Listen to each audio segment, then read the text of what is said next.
You know, I watch all the old Supermans because that's my favorite show. I have to stop. You know, if I'm clicking around and I see an old Superman episode, I have to stop and watch it. And if you see, you know, the original Clark Kent was the best. That guy, that big fat guy. George Reeves. George Reeves, yes. George Reeves was the kind of guy who, like, I guess after the first 3 shows, didn't care about his appearance, and he put on that pair of tights, and his blubber would be hanging over his tights. He looked like Jackie. Yeah, it'd be hanging over his utility belt. His greatest feat was holding up his double chins. Yeah. Big truck tire around his waist. Like, you know, you're Sucking Superman. it in all the time. Hi, Lois. Hi, Lois.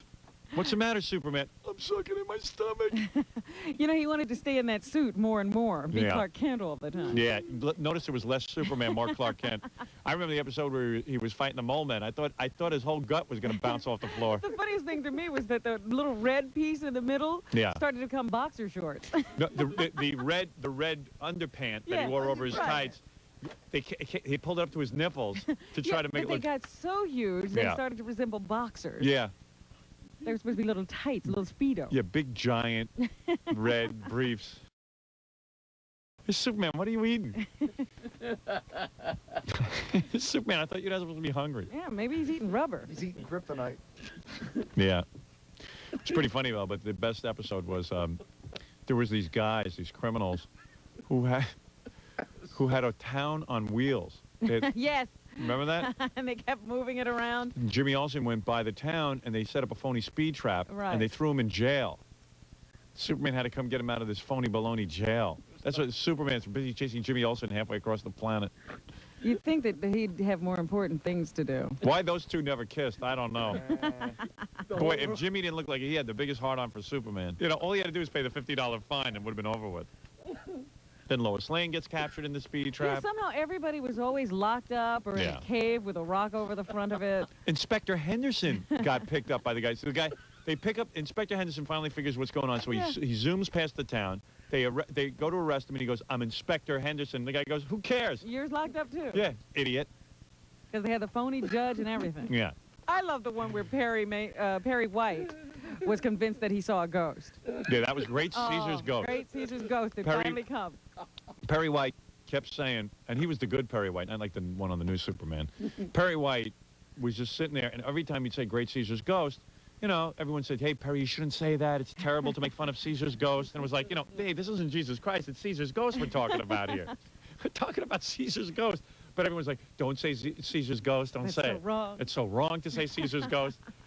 And I'm a little kid watching this going, why is it wrong to say Caesar's Ghost? So anyway, to make a long story short, they give Perry some pills so he starts feeling ill. Yeah. While he's at home, some dude, some criminal, some cheap crook, dresses up as Caesar's Ghost and stands at Perry's window and goes, "Perry, I'm Caesar's Ghost." And he's like, oh my God, this guy's the head of a major newspaper, a metropolitan newspaper. It's obviously, and Perry White gets out of bed and the guy's gone. Yes. And Superman takes him 20 minutes to figure out where this guy is. He finally has to come in and look through a wall. Yeah. To find Great Caesar's Ghost. Tough crimes.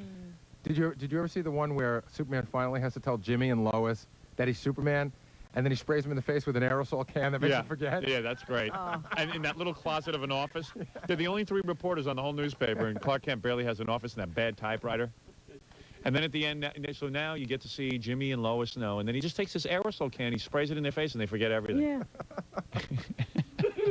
That was a great one. Although I still think George Reeves' greatest appearance ever might have been on I Love Lucy.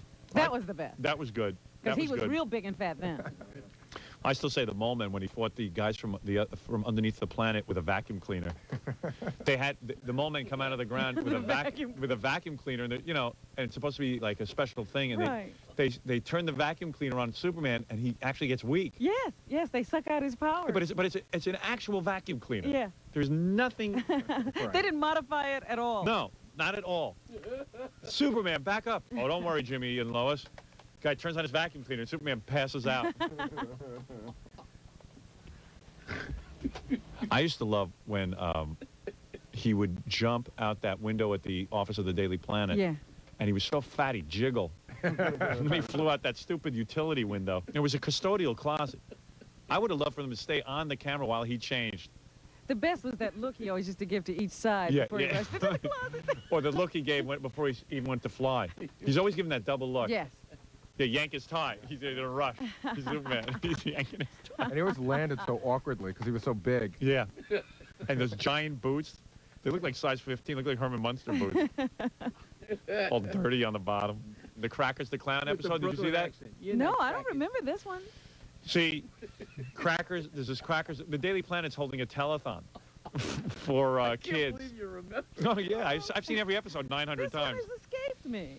Superman, you know, as Clark Kent, is involved in this telethon. Yeah. And it's a whole big deal. They have cameras, like they have a 2-camera shoot and the whole thing. And Right.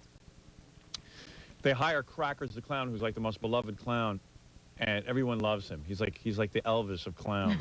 And to have Crackers the Clown, they're carrying on Crackers the Such Clown. a big is deal. coming. Yeah. As Cracker the Clown is on his way to the telethon, one of those bad thugs, the guy who showed up every week, Same Yeah. guy. same guy, Same villain, he smacks Crackers over the head with a pipe and replaces and him. steals his clown makeup and costume, and Puts he him goes in the same basement. Yeah, in the same stupid basement they lock everyone up in. And they, That was the same basement. Crackers comes in and he pulls a gun on the telethon. And Clark Kent's like, oh my God, what do I do? I can't change it to Superman here. So Crackers steals all the kids' money for the telethon. Oh, man. It's great. That's so sad. Evil clown. What? You know what's another great episode? What's that? When that goofy professor guy, Periwinkle. Periwinkle, Oh, yes. figures out how to turn. Oh, oh, I know. Sand into gold. Into gold. Oh, that's a great one. And what was that the little ending? box. The end, he said, well, it was like $15 million worth of sand to get $5 million worth of Like gold. only one writer and Yeah. You know what? One of the Yeah. comedians said the best thing about And the show. box looked like a dishwasher. Right. Then he converted everything in. He was always inventing great things. Yeah, it was like a cardboard box. He just slides some sand through the cardboard box and made gold ore. Little drawer came out on the other Every side. 3 weeks, the box did something else. Yeah, the box. It was a cardboard box.